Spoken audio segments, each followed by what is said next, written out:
friends, welcome to my channel Way to English. I am Marsheen and today I am going to discuss the most important and influential writer of the 19th century named Charles Dickens, जो कि एक British novelist, journalist, editor, Illustrator and social commentator थे। Charles Dickens ने English literature को अपना अच्छा खासा contribution दिया। सबसे पहले डिस्कस करते हैं उनकी अर्ली लाइफ एंड एजुकेशन को। चार्ल्स डिकेंस का पूरा नाम चार्ल्स जॉन हफम डिकेंस था और इनका जन्म 1812 पोर्ट्समाउथ में हुआ था, जो कि सदर्न कोस्ट ऑफ इंग्लैंड में है। डिकेंस अपने 8 भाई बहनों में दूसरे नंबर पर थे। His father John Dickens was a naval clerk. जब चार्ल्स 4 इयर्स के थे तो उनके पेरेंट्स चैथम मूव कर गए। जब चार्ल्स 12 साल के हुए तो उनके फादर जॉन को कर्ज के चलते जेल हो गई।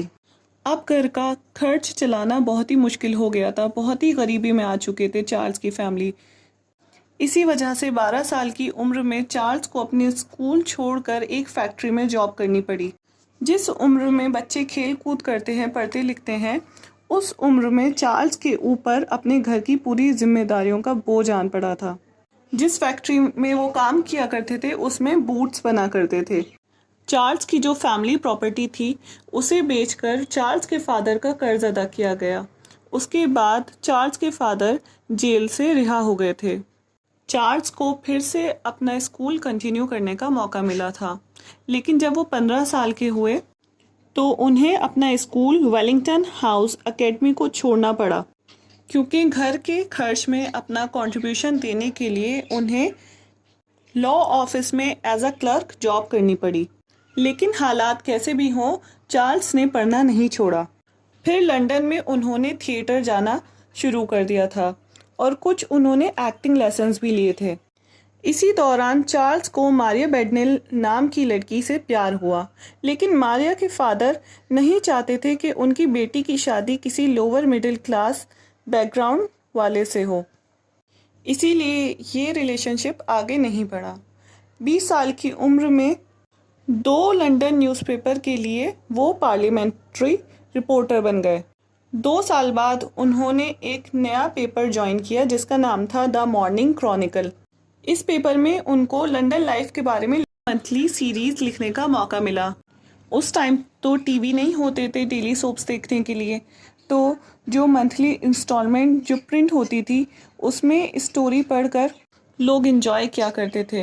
लेकिन वो मंथली इंस्टॉलमेंट पे आती थी और स्टोरी अधूरी होती थी, तो लोगों के अंदर अब आगे क्या होगा जानने का बहुत ज़्यादा क्रेज़ होता था। चार्ल्स डिकेंस ने ये जो आर्टिकल लिखे थे तो वो अपने रियल नेम नहीं बल्कि एक निक नेम के साथ प्रिंट करवाए थे।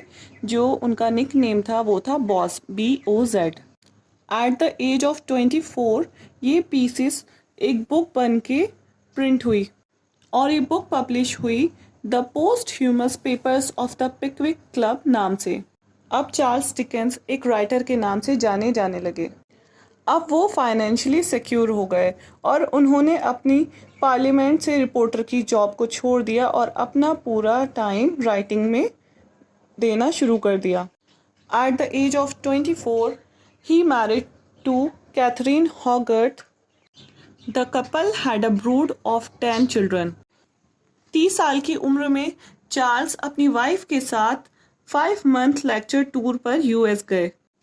During his first tour, Dickens spoke of his opposition to slavery and expressed his support for additional reform.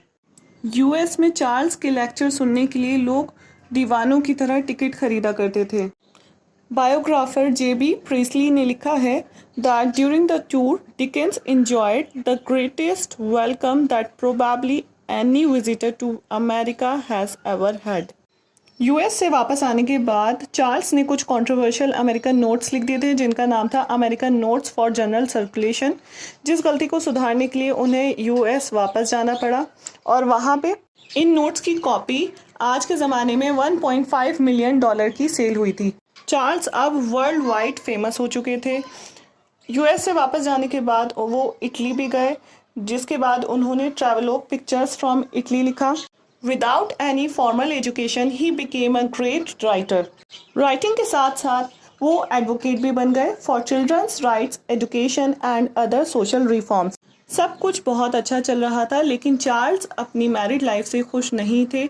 इसी वजह से कैथरीन और चार्ल्स अपनी 20 साल की शादी के बाद सेपरेट हो गए। चार्ल्स स्टेज प्ले भी करवाया करते थे, तो उसी दौरान उन्हें अपनी मॉडल एलन टर्नर से मोहब्बत हो गई और वो रिलेशनशिप में आ गए।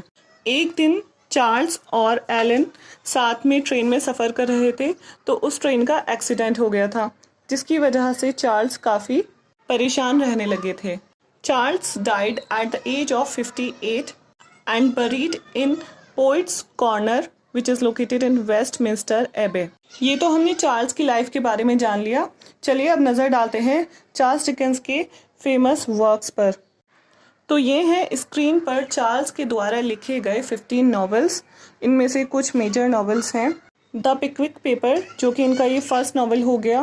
फिर सेकंड ओलिवर ट्विस्ट, ये एक ऑर्फन बच्चे की स्टोरी है कि वो किस तरह से गलियों में रहता है और किस तरह से एक बच्चे को अपनी खेल कूद, जो अपनी खुद की ज़िंदगी होती है, उसको छोड़कर फोर्स कर दिया जाता है काम करने पर। नेक्स्ट है डेविड कॉपरफील्ड, जो कि एक बायोग्राफिकल नॉवल है। ये चार्ल्स की खुद की लाइफ से इंस्पायर है और चार्ल्स भी इस नॉवल को सबसे ज़्यादा पसंद करते थे। नेक्स्ट देखते हैं dealings with the firm of Dombey and son. इसकी सेंटर थीम है कि किस तरह से बिजनेस एक फैमिली की पर्सनल फाइनेंसिस पर असर डालता है, क्योंकि जब कोई बिजनेस करता है तो उसमें उतार चढ़ाव तो आते ही रहते हैं। तो इसी तरह से यही उतार चढ़ाव एक फैमिली के पर्सनल फाइनेंसिस पर क्या असर डालते हैं, वो हमें इस नॉवल में देखने को मिलता है। इन्हीं नॉवेल्स के ज़रिए चार्ल्स ने डार्क व्यू ऑफ इंग्लैंड को पेश किया था। नेक्स्ट है ब्लीक हाउस, जिसके ज़रिए उन्होंने हिपोक्रेसी ऑफ ब्रिटिश सोसाइटी लिखी थी। It was considered his most complex novel to date. Next है हार्ड टाइम्स। ये उस टाइम लिखा गया जब इंडस्ट्रियल डेवलपमेंट हो रहा था और इकोनॉमिक एक्सपेंशन हो रहा था। The book focuses on the shortcomings of employers. A tale of two cities, ये तो फ्रेंच रिवॉल्यूशन पर बेस्ड है। नेक्स्ट है great expectations, which is widely considered Dickens greatest literary accomplishment. Our mutual friend उनका last complete novel है, और the mystery of Edwin Drood, which is incomplete novel, क्योंकि उसको लिखने के दौरान चार्ल्स की डेथ हो गई थी। 5 नॉवेलास लिखे थे उन्होंने, जिसमें से most important A Christmas Carol is very important, और आगे है The Haunted Man, The Chimes, The Cricket on the Hearth, The Battle of Life. ये हैं उनके 5 नॉवेलास। 100 ऑफ शॉर्ट स्टोरीज लिखी थी उन्होंने।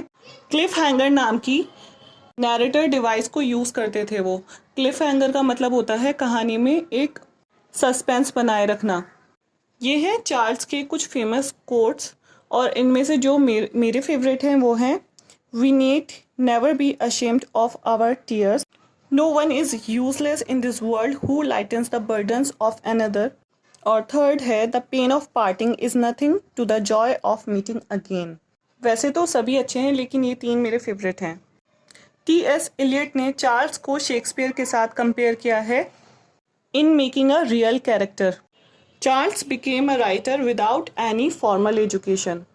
ये अपने आप में बहुत ही बड़ी बात है, और चार्ल्स एक पहले राइटर हैं जिनके नॉवेल्स इंस्टॉलमेंट में यानी सीरियल वाइज पब्लिश होते थे। और चार्ल्स की जो बायोग्राफी लिखी है वो लिखी है एडगर जॉनसन ने, Charles Dickens his tragedy and Triumph. तो गाइस, ये थी बायोग्राफी ऑफ चार्ल्स डिकेंस। अगर आप लोगों को मेरी वीडियो अच्छी लगी हो और इसमें से आपको कुछ अच्छी इन्फॉर्मेशन जानने को मिली हो, तो प्लीज़ मेरी वीडियो को लाइक करें एंड सब्सक्राइब करें मेरा चैनल। Thank you.